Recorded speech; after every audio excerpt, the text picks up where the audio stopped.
hour na lang kami para pick upin yung sasakyan.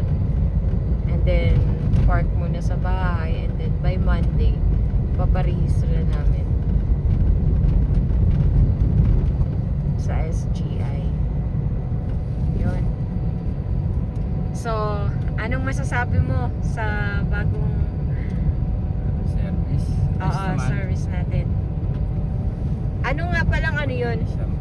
Explain mo. Anong model, ilang mileage? 2010 siya. Almost 100k na mileage. Pero 2010 na step wagon, Honda step wagon RK6 K20A na makina, yung mga nasa Honda Civic na kotse, 4-cylinder gas. So, bakit step wagon ang napili mo? 8-seater siya. Tapos may stowaway yung likod na upuan. May stowaway Okay. siya, nababaon, na-fold na babaon dun sa flooring. So flat na flat siya. Tapos convenient yun kapag may ikakarga kami na ginagamit namin sa cleaning. Lalo na yung cart ng vacuum tsaka kung ano pa. Convenient siya na pagkargahan kasi mababa yung likod ng van, mababa. You don't have to lift yung kung ano man yung ikakarga mo na napakataas. Hindi mo na siya ililift na mataas. Kapilasong buhat lang, ito na. Pwede mo nang isalya. Unlike itong sasakyan na dala-dala namin ngayon, yung naging service namin for 4 years. Kaya 10 years na sa akin to. So far, wala akong naging problema rito for the last 10 years. And this is a model 2008 Jeep Patriot. So,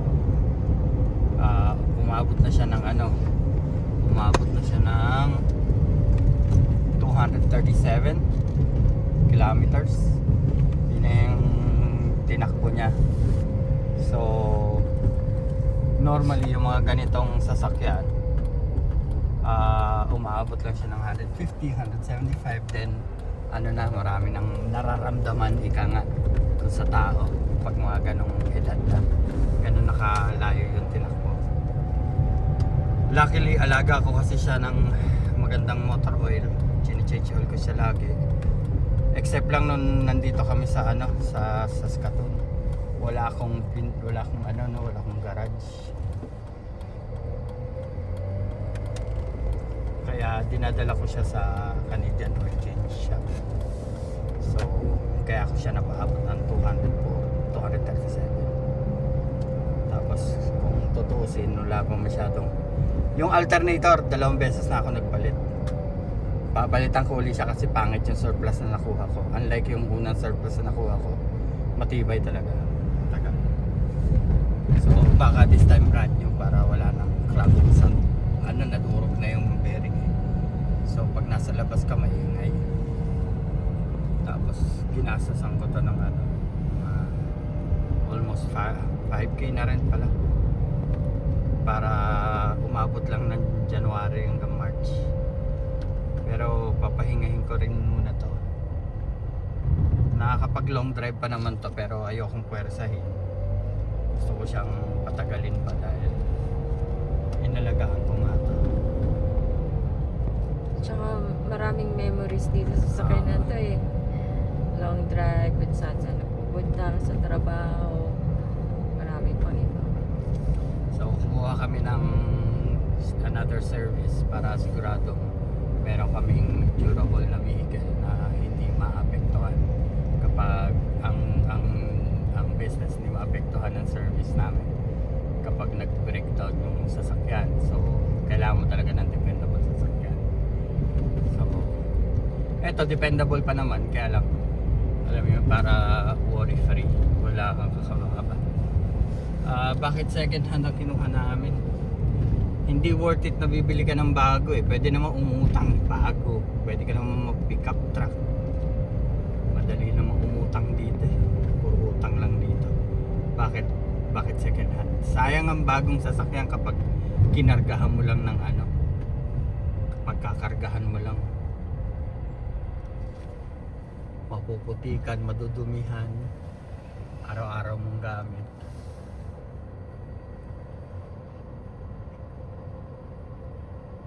buti kong tipong ang business namin ay yung Real to. well-dressed kami, ganyan, hindi madadumihan yung sasakyan.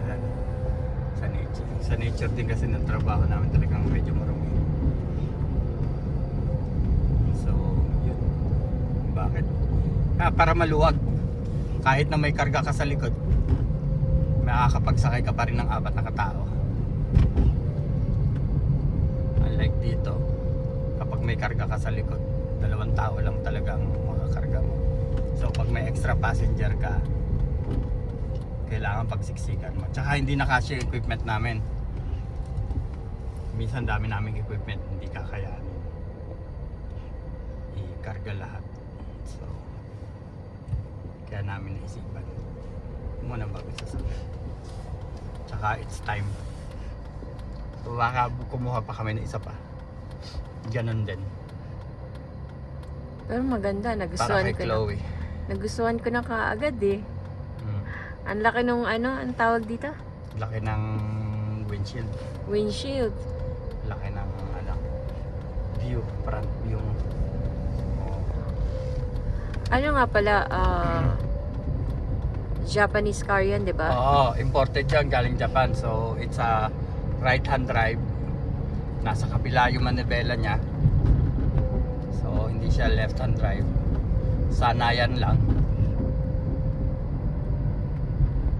Bakit Pero- ba't hindi mo nga pala naisipan dito na lang bumili instead na order na lang sa Japan? Dito bumili ng hindi available yung JDM yon. They call it JDM, Japanese domestic cars. So Japanese domestic models. So sa Japan lang nire-release yung mga ganun, wala nang dito. Meron lang dito nire-release sila yung Honda Odyssey, which is sa ganong yung milyahe, kasi ang presyo kapag second hand dito nagbabase sila sa kung ilan yung tinakbo ng sasakyan. Kung sa mga tinakbo na wala pang 100k, yung mga nasa 80-90, ang presyuhan ng Honda Odyssey would be nasa 32,000, 35,000, depende sa kung anong option ang meron yung sasakyan. So yun, isa yun sa dahilan kung bakit ako naghanap ng maganda-gandang deal, kasi hindi naman easy lang kitain ang pera rito. So dapat bang for your buck. Okay yun dahil nakakautang, but then ayoko na may binabayaran. Kaya mo mag-cash ka kasi makakatipid ka eh. Mas malaki yung konti lang yung bibitaw mong pera. So, cash yun. Oo, kinash namin yun. Ilang Kaya buwan? anong ilang buwan? Ilang buwan inipon? Ilang buwan inipon? 2 buwan lang yung inipon. Pwede nga 1 buwan lang yun kung talagang gugustuhin. Pero yun, matagal na research na ginawa yun bakit ako finally yun ang kinuha ko.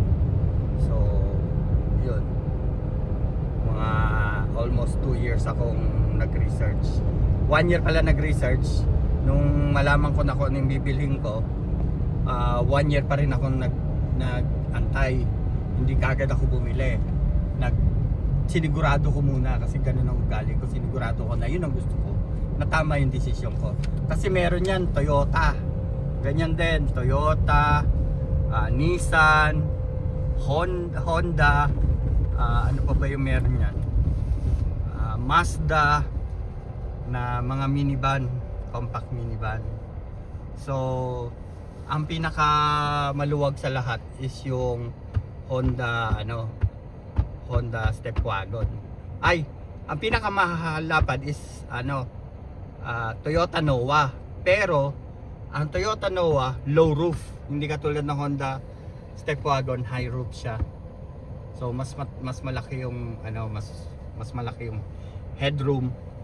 ng Honda step wagon.